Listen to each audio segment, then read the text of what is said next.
Good day, grade 12s.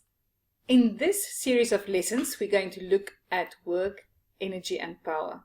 In this lesson, we are going to concentrate on the work done by forces that are either parallel or perpendicular to the gravitational force. But let's start with the definition of work. The work done on an object by a constant force F is given by the product of the force F, the distance that that object is traveling, which is delta x,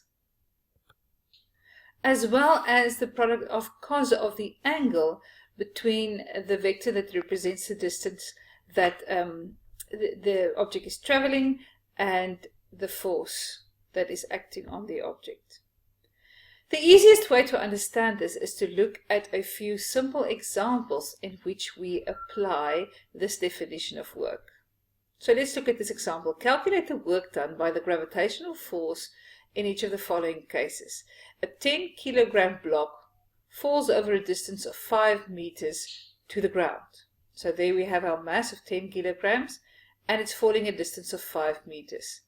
So the first thing that we need to calculate is the work done by the gravitational force.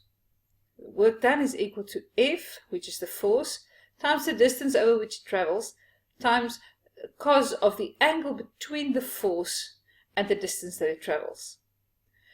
We know that the force acting on this object is gravitational force, which is equal to the mass times gravitational acceleration, and therefore we know that the force acting on this object will be 98 Newton.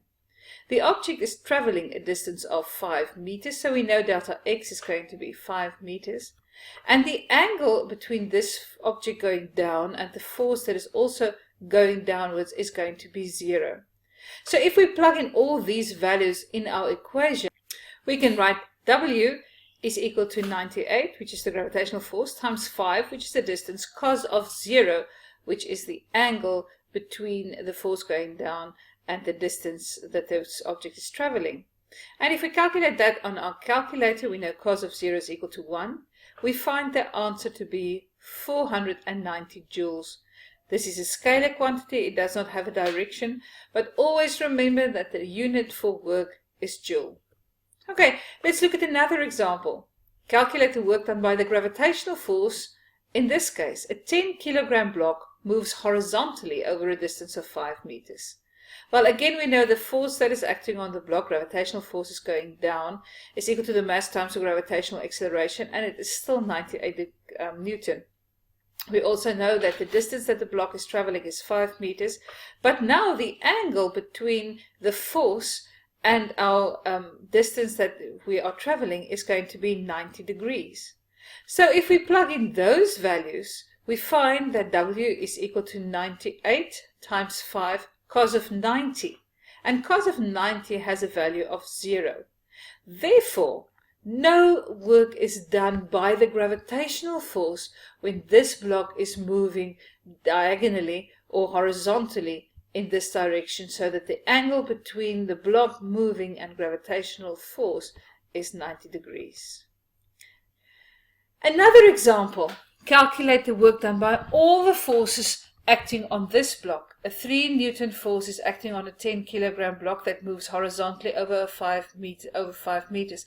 And we've got a friction force that is also acting on the block, and it is 1 Newton. So before we continue, let's draw a force diagram to show all the forces acting on this block. We've got gravitational force. We've got the normal force, which is the force that the surface is acting on the block. We've got the applied force that they tell us about, which is 3 Newton. There they mentioned it. And then we've got our friction force, which is a size of 1 Newton. And now we need to calculate the work done by each of these forces. And in order to get the total work done, we just add up all those different energy values. First, we're going to calculate the work done by the normal force. I've color-coded all these different values so that you see the normal force, which is in orange, has its calculation done in orange as well. So we plug in the values, we know that the normal force, or the work done by the normal force, is equal to the magnitude of the normal force, which we don't have, times the distance that this object is traveling, cos of the angle between the two. and that is 90 degrees because this object is moving to this side. But cos of 90 is equal to 0, so we see that the work done by the normal force is 0 Newton. Let's calculate the work done by the applied force of 3 Newton. Again, we put in all our different values. Our force is 3, the distance over which it travels is 5 meters, and the angle between the force and the distance that it is traveling, remember this object is moving 5 meters to this direction, is 0. And we know cos of 0 is equal to 1. So the work done by the applied force is therefore going to be equal to 50 Newton. So now we've calculated the work done by the normal force, which is 0, the work done by the applied force, which is 50 newtons, 50 not newtons, joules, sorry, and we continue by calculating the amount of work done by the frictional force. Most of you should see very easily that this is also going to result in 0. Why? Because again, the force between, or the angle between the distance that this object is traveling and the force that is acting on it is 90 degrees, and cos of 90 degrees is equal to 0. Therefore, the gravitational force is not really exerting or doing work on this object. And lastly, we calculate the work done by the friction force. We have calculated the work done by the normal force, by the applied force, and by the gravitational force. So now we look at the friction force. The magnitude of the friction force is 1 Newton. The distance it's moving, it's 5 meters. And now the angle between the 1 Newton and the 5 meters is going to be cos of 180. Now some of you might tell me, but ma'am, why is this direction not, or this force not -1, because it's acting in the opposite direction? When we calculate work done, you only work with the magnitude of the force vector. The direction is being considered inside this cos function. So you can see cos of 180 degrees tells me that this force is acting in completely the opposite direction. And then cos 180 is indeed -1, so the amount of work done by the frictional force is therefore -5 joules. To get the total work done on the system by all these different forces, we simply add up the amount of work done by each of the individual forces. So we call that the net work done, and that is how our definition is going to look.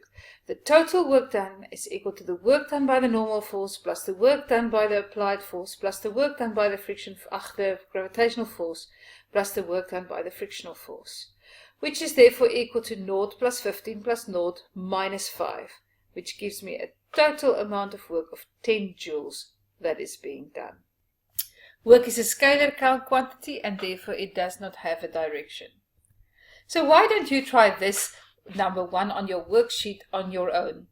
A force of 70 Newton upward is acting on a block with a mass of 5 kilograms that is accelerating upwards over 2 meters.